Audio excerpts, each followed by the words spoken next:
Welcome back to the Real News Network. I'm Paul Jay in Baltimore, and this is Reality Asserts Itself. We're continuing our series of interviews with David K. Johnston, who now joins us in the studio.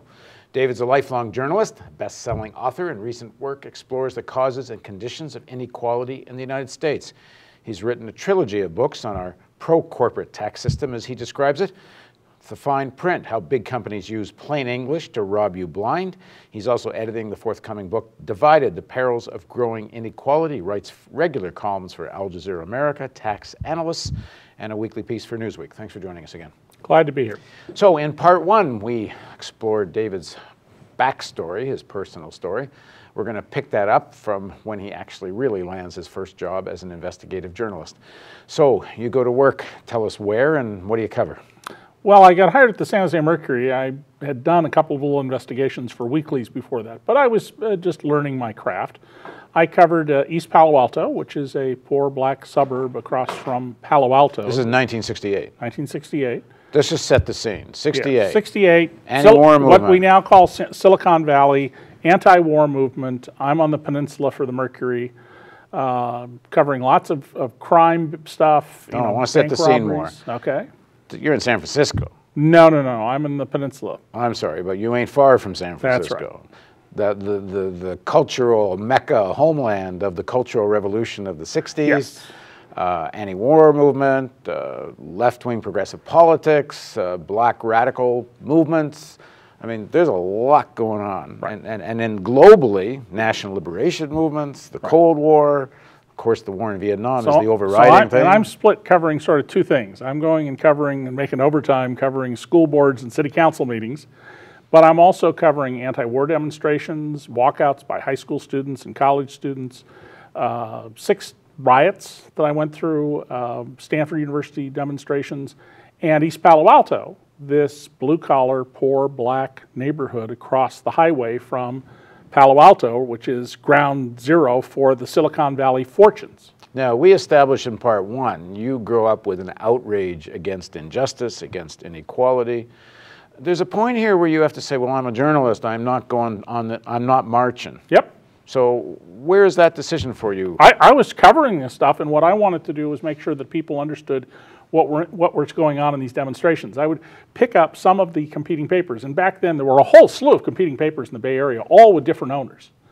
And I would read about the demonstration. It was like, that's not what happened. And so I made it a point to be right in them. And I got hit a number of times, sometimes by radicals, sometimes by cops with nightsticks. But I would get right into them so that I could talk about what was going on in these things. And I got people to invite me to their homes. There were right-wing loonies who built bombs who I met, and there were left-wing loonies who built bombs. And what was your own attitude towards the Vietnam War? I wasn't, I mean, I thought it was kind of a dumb idea, but I wasn't, oh, this is awful. Now, because I had children, I wasn't going to be drafted. Maybe that had some effect on it. But it was like, this is a stupid, dumb adventure. That was sort of I had no outrage beyond that level about it. I just thought didn't make a lot of sense. If you'd been drafted, would you have gone? Oh, well, sure. No, if I would have complied with the law, yeah. But I was learning about all these different things, and you would meet people who, unbeknownst to each other, might live, 6 blocks apart, and one of them has this view that, the communists are at the door and they're going to take over the world, and then you meet somebody else who, they're not a card-carrying communist, but they're a communist, and they want to take down the system. And I go, you live in almost identical houses in suburbia a few blocks apart. How do you come to these totally different perspectives? And, all of this, you had these police red squads who were around. Anybody paying attention knew about them. What I didn't know at the time and appreciate was the degree to which there were agents provocateurs, that is, undercover police officers whose job was to try and get people who wanted to be peaceful in their dissent to do something violent, so the police would have excuses to arrest people and knock heads. And at the time, a lot of the protesters and leaders of protests were accusing the police of that. They were denying all of that. Yes. And later, that actually turned out that is, and part of that, your investigations, yes. you actually found that to be true. Well, I left and went to briefly to the University of Chicago and then to the Detroit Free Press for 3 years and did all investigative reporting. And then I was hired by the Los Angeles Times in 1976 to come back to San Francisco. And a couple of years later moved to LA. And in Los Angeles, I had wrote a couple stories for the LA Times about undercover operations and how I got a hold of documents showing that the California National Guard under Lieutenant Colonel Giuffrida was teaching martial rule, not martial law. And they were also not teaching that military leaders who take over have a duty to hand authority back to civilians. They only gave the takeover lesson, not the restoration of civilian power lesson. So anyhow, then I went to Los Angeles in 1979, and an editor there began sending me over to cover the police commission. There was an assigned reporter who was a terrific reporter, but she wrote features. And so he would send her out of town to write features, and pretty soon it became my story. And so I began writing about the LAPD's Public Disorder Intelligence Division. That was their Red Squad. And I understood that they were doing stuff they ought not to be doing, and it was apparently a pretty big unit and somewhat out of control. But I figured, this is police falderall, and nobody has a control over them until an event. I go to a social event for a retiring LA police officer, and Police Chief Daryl Gates signals everybody to go away. And unlike today, where all sorts of politicians won't talk to reporters, they run away from them, Gates is a sophisticated guy. He always wanted to talk to me. He always wanted to know what I was up to. Didn't matter if he wanted to throttle me, he wanted to talk to me. He signals everybody to go away, and he says in the sometimes crude language of cops, something to the effect of, perhaps I have an affinity for large-bosomed, red-headed women. Meaning you have. Yeah, and I thought, where is this coming from? And while I'm trying to figure out what to say next, I go, sure, Daryl, who doesn't? And he then begins to unload on a blind date that I have been on with the woman I've now been married to for more than 32 years. What we ate, critiqued the champagne that I ordered on its likely success at getting some further intimacy. And I'm like thinking, this is astonishing. Why is he doing this? And it suddenly occurs to me, oh, he's trying to intimidate me. So I egg him on, and when he's given me everything he has, I looked at him and I said, Daryl, several things I know you don't know about me. And this is not the reaction he expects, so he's a little surprised. I said, first of all, maybe I have a screw loose, but I don't intimidate. I've run into a burning building and almost run into another one, and I've lived through 6 riots, and I just don't have a fear button. And nobody cares who I'm involved with. Oh, listen, I got to talk to Sergeant so-and-so. And I walked off. So we had each given each other a message here. But I went home that night and went, oh my God, it's true. Everything I've been hearing, that they're spying on city council members and politicians, and that he has a list of who's had affairs with who, it's probably all true. And I know, one last thing, Paul, I knew the LA Times didn't want to publish this. I want to stop, because I really want to dig into this story. So I just want to back up one step. Sure. So tell me the story of May Day 81. Okay, is it 81? Yeah. This issue of the role of police provocateurs, right. It's very important because whenever a fight would break out and the cops got into a fight, it was always this example, crazy anarchists just trying to cause chaos and disorder, and that's the TV images. That's right. Well, there's a famous TV episode that you've seen show up in movies and elsewhere where a group of black protesters are complaining about the LAPD, and somebody jumps up and says, let's go kill cops. And suddenly a bunch of people are shouting and happening. Well, that meeting actually took place. But every single person who got up and shouted, let's go kill cops, and who in the actual meeting was told, sit down and shut up. By the real leadership. By the real leadership, were undercover cops. We now know this because of the years later. So May Day 1981, the Revolutionary Communist Party, now talk about a really crazy group of people, both Beijing and Moscow had said, we have nothing to do with these people, they're crazy. They decide they're going to have a march through downtown LA on May Day. They have a demonstration. They draw, I don't know, maybe 300-400 people. It was the biggest thing they'd ever put together. And they start peacefully marching towards downtown. And all of a sudden, they start running. The police appear at the next street corner in riot gear. They beat everybody up. The revolutionaries regroup. They march through downtown. There's no more violence. I wrote a story almost a year later with videotape proving that the running was done at the direction of an undercover LA police officer. He had a baseball cap on, who everybody's walking along peacefully, and he goes, "Run, run!" And then you see him in the camera back up like this out of the picture. The LA Police Department did this sort of thing repeatedly in various forums. And I named in the LA Times, and I was flabbergasted that they were willing to do it, but I named and outed several of these undercover spies. Always told the police department, we're going to name this guy tomorrow, because if you think he's in danger, you got plenty of time to go get him. I proved that one officer had been ordered by the chief to sleep with a woman to get political information out of her. I mean, what do spies do? Mrs. Gates? Chief Gates, buff guy, fresh out of the academy, you go into an organization, oh, here's a woman who's not attached. She'll start telling you everything between the sheets. I actually had 7 other women who told me the same story, but by the time I got to them, they were married, they had children, or they'd left radical politics, and they wouldn't go on the record. The same story, that a cop seduced them, sleeps with them, and uses them to get information about a radical group. And in one case, for 3 years, where you got to wonder a little bit about the woman's judgment after 3 years. And Gates would always say that all of this political stuff that was coming out through lawsuits brought by the ACLU is just garbage they didn't care about. In fact, he spent 45 minutes to 2 hours a day reading over this stuff. He was incredibly aware of these things. And there came a point where Ira Reiner, the city attorney and later district attorney of LA, had his office burglarized. My cars were burglarized 7 different times, including once underneath Parker Center, the police headquarters. And the reason I'm positive the police did it was, I don't smoke, so I always had coins in the ashtray. And what would be gone from the car is every scrap of paper, except my driver's license, registration, and the material you have to have for the police, auto insurance, and the coins. And yeah, I think what thief takes papers and leaves that stuff? And you once left a gold ring there. And a gold, up until the second to last burglary, the gold ring was always there.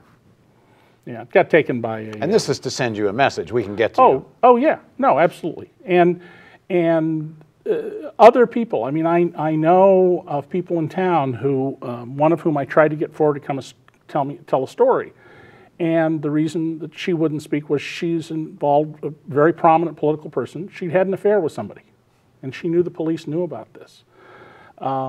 So, it's not, there's no reason for the police department in any city to be spying on people's private lives.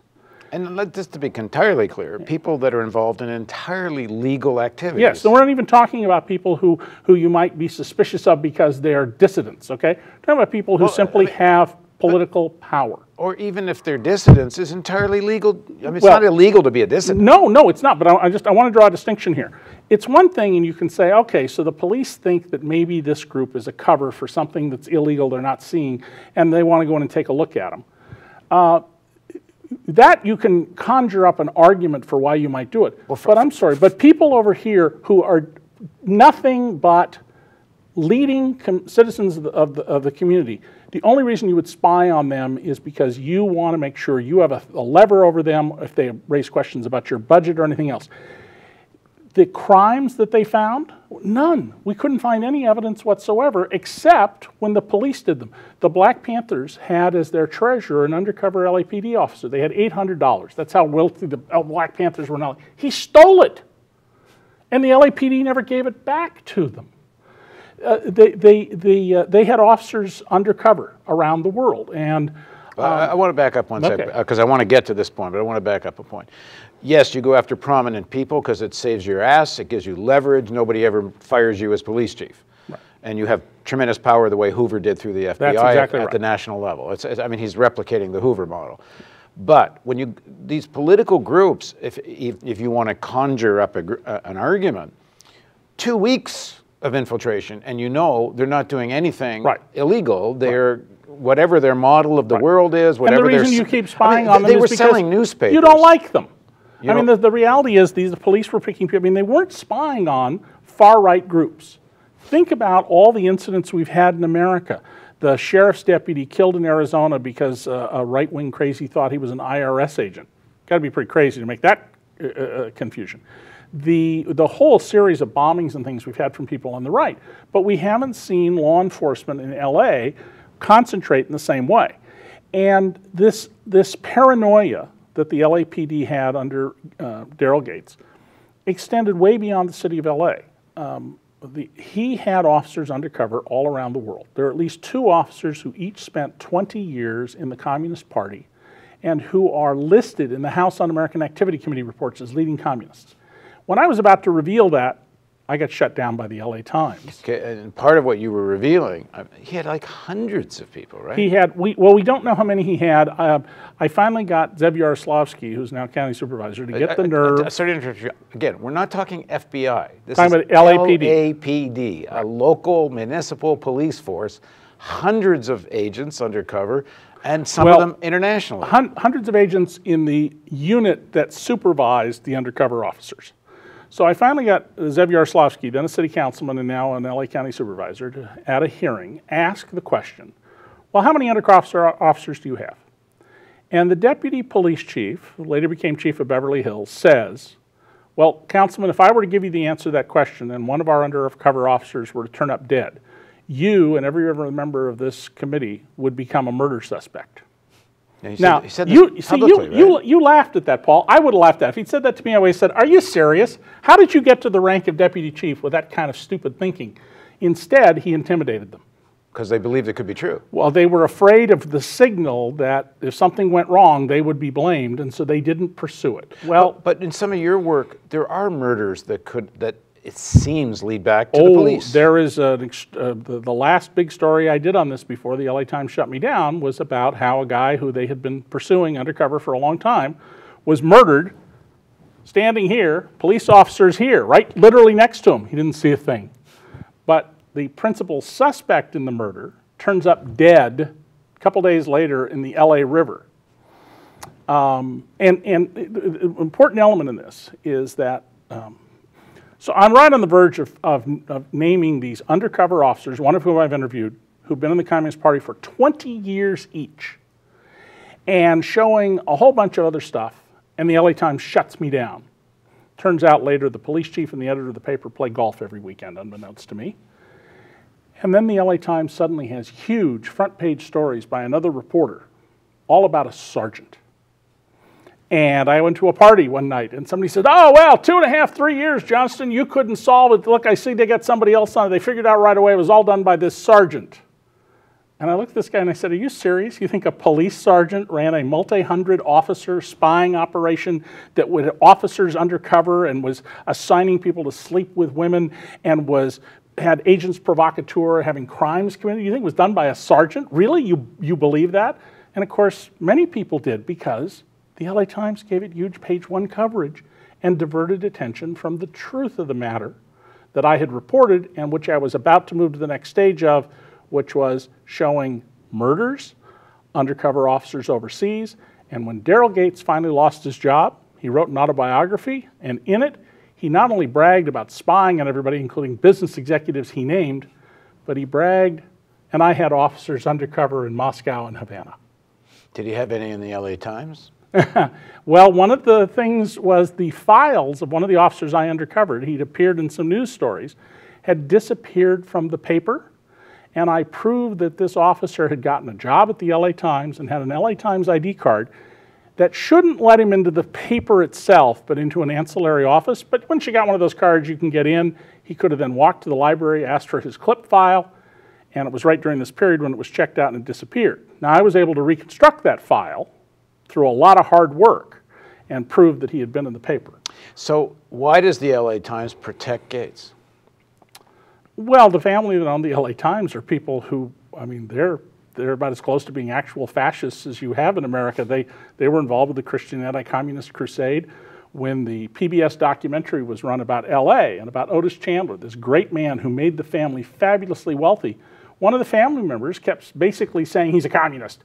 You know, he's not one of us.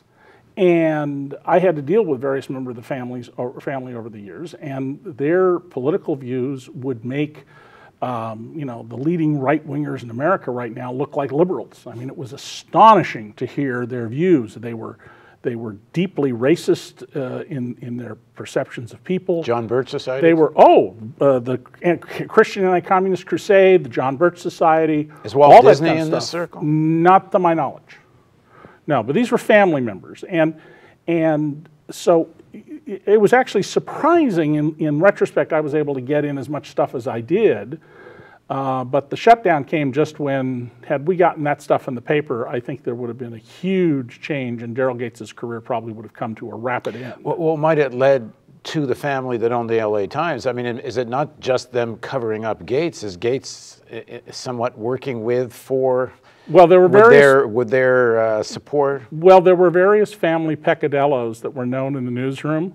And if they were known in the newsroom, they were known to the LAPD. So do I reasonably think that among the things that was going on is that the family was told, you know, shut this guy down or there could be bad consequences? Yeah, I mean, I can't prove that, but it's a logical expectation. But also he's doing, in some ways, an extension of what they want anyway, and they believe all this stuff. Yes, but remember, all families have factions and everybody has secrets, and prominent rich families have lots of secrets they'd not like to have to get into a fight with somebody about. And the Chandlers are very split. I mean, here's Otis, this great man, great publisher who produced a great newspaper, and then the rest of the family who would be perfectly happy, you know, if he fell off the diving board and into a pool with no water. So where does Gates end up? Well, Gates continues as chief. The Rodney King riots occur. I've gone to Philadelphia for the Philadelphia Inquirer, and one of my police sources, because I always had sources all around Gates because they knew what a fraud he was, faxes me something called the Command Cadre Critique. It is the internal review of how did we handle the riots. It is devastating. And I saw to it that every newspaper in Southern California that took the Knight Ridder news service, which meant every newspaper except the LA Times, knew this story was coming. They all played it big, gave it to one of the TV stations on the condition that they specify clearly where they got it, and the LA Times never wrote a word about what was in it. Gates had to resign then, not by law he had his job for life, but he had to resign because his position was untenable, and it was clear he had no plan to take care of the riots. The 1,000-page document he held was a fraud on TV. And so Gates retired and wrote this autobiography, which, if you understand what's going on, is just chock full of stuff that verifies what I reported at the time. Okay, in the next segment of our interview, we're going to pick up the story. I'm going to ask David, now with this window into policing, who has this kind of control over this coercive power, and the window you had into this family, a window into who has real power in America, right. What that did to you and your thinking. So that's what I'm going to ask David in the next part of Reality Asserts Itself on the Real News Network.